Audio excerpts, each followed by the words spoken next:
তিনি প্রবেশ করবেন, মনে তালা লাগিয়ে করা যাবে না, খোলা করতে হবে। কথায় কথায় বলে না, শুন আমার মন একেবারে খোলা মন, যা করি খোলা মন, তাই না? যে কাজ করবেন খোলা মনে করবেন, কাজ অতি উত্তম হয়। হরে কৃষ্ণ। তাই কীর্তনের মূলেই হচ্ছে খোলা। কারো মনে কিছু রাখবেন, কীর্তনে আনন্দ হবে না।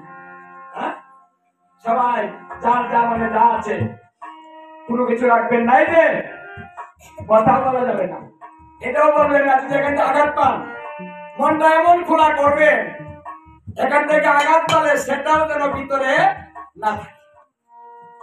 মাঝে মাঝে হয় না কীর্তন একে চাল, হ্যাঁ, কীর্তনটা শেষ হইলে পরে দেখতেছি, এগুলো হয় না, কীর্তনের পরে দেখবো। এই জন্য খুলে বলছে আমার কথা মন খোলা করো, কিছু রাখো না। কি হবে? তোমার ঘরের ভিতরে আমার প্রভু প্রবেশ করিবে। ওরে প্রীতির ফুল সরে মরম ভালো, ওরে প্রীতির ফুল সরে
এক এক রকম কথা বলতেছে।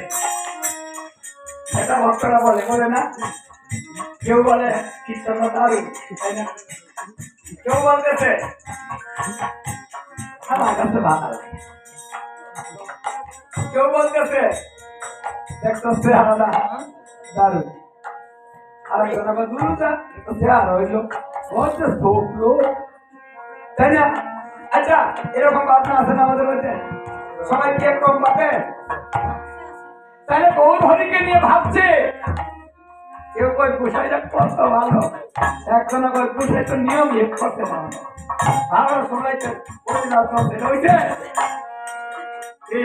আরেকজন আবার দুই দাঁড়া দেয় না, নিয়ম সবজি হয়েছে, মন সব কম পায় তাই হচ্ছে কি